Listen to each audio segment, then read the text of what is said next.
O mundo está se transformando a uma velocidade de tirar o fôlego, e sua capacidade de acompanhar essa transformação depende da sua habilidade de se comunicar com ele. Aprenda inglês de uma vez por todas e não fique para trás. Acesse o primeiro link na descrição ou no comentário fixado. You called it out. The more you run, the more your body thinks it's winning. It's getting away from this stuff, so it actually reinforces the anxiety. It reinforces some of these like psychological ailments the further you run from it. The only healing is through it. And in the culture we've created for ourselves says that uncomfortable discomfort is bad and it's to be avoided at all costs. And it's the only path to healing. If you run, then the signal that the story you're acting out is that the thing you're running from is bigger than you and that you have to hide. And that's just a recipe for anxiety. Now, it's not necessarily that easy to turn and face something, but you do detail out a variety of strategies in your books that might help people do that. You can differentiate the problem. Like you might have been traumatized at work, let's say, or let's not use that sort of jargony phraseology. You may be having tremendous difficulties at work. You might be dealing with people who are tyrannical at work and find it very meaningless. And that's bothering you constantly. It's disturbing your sleep, for example, and it's haunting you. And you tend to try to push it out of your mind when the thoughts come. And partly that's because the thought of getting a new job is so daunting that you can't face it.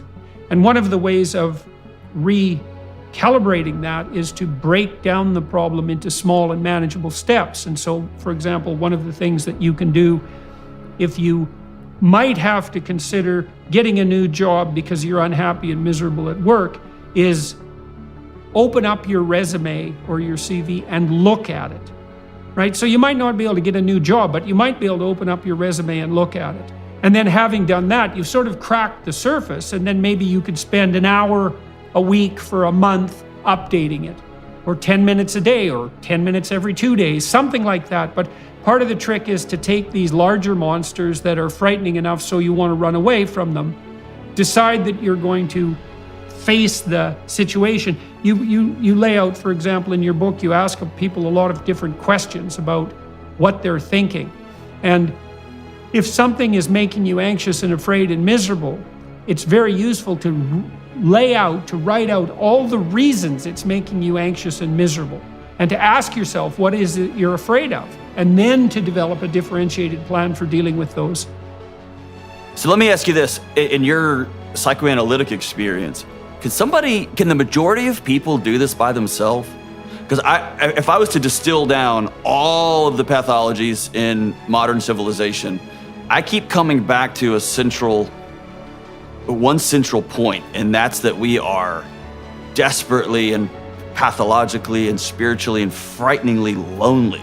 Yeah. And I'm wondering if we can, is it even possible anymore to tell a 21-year-old boy, 21-year-old man, hey, you need to do this by yourself? Or is because I keep coming back to the first thing you do before you start trying to solve your problems is get a tribe, get a gang, get a couple of people in your corner, get a mentor, somebody you can sit with.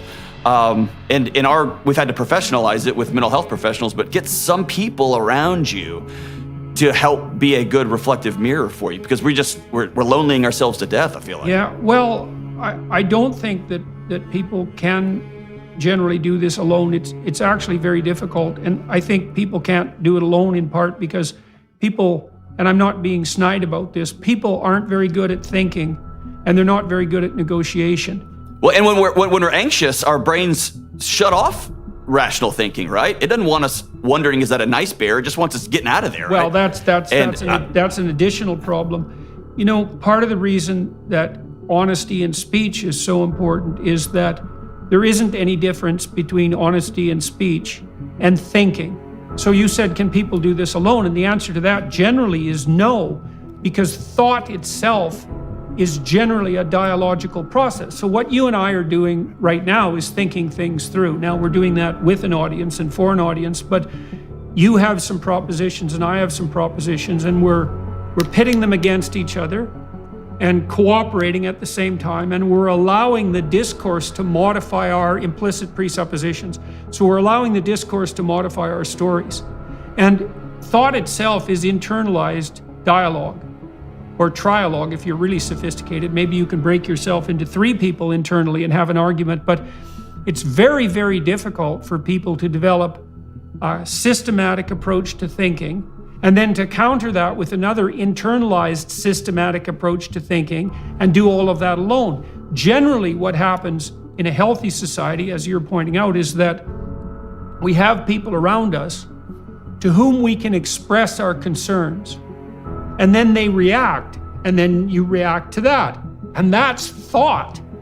And the fact that we would even ask people to do that alone is an indication, as you pointed out, of how isolated and lonesome people have become. You know, you said friends are people you can tell good things to and people you can tell bad things to. And you have friends because friends keep you sane. And this is one of the things I liked about your book, is this insistence that sanity in some real sense is distributed.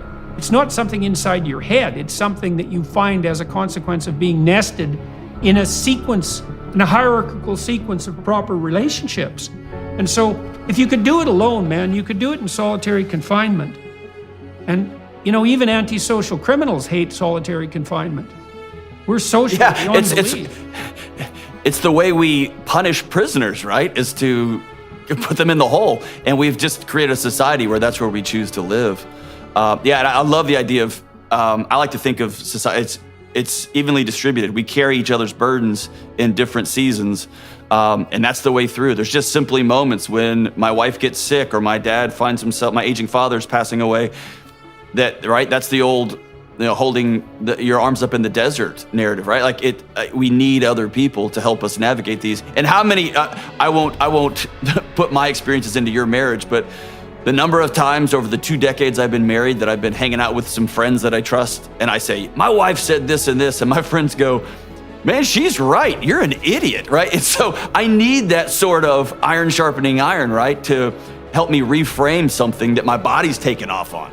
Yeah, well, a good definition of sanity in some real sense, and I don't mean this in a trivial or a coy way, is that you're saying if you can behave well enough that other people can stand having you around so that they can provide you with corrective feedback.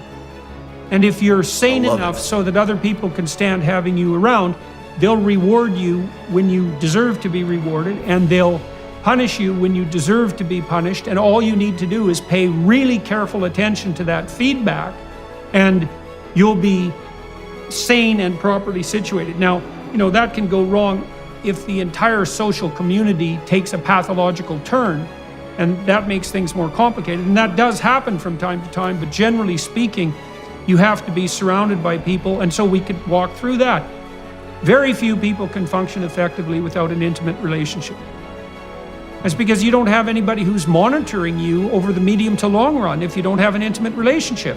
And so how can you organize yourself intelligibly and sanely without the medium to long-term orientation? You just can't do it. And how can you tell if you're being a civilized human being if you're not bouncing your behavior off someone really close to you continually? You can't. That's right. You need the intimate relationship. You need the family, parents and siblings, children, for the same reason.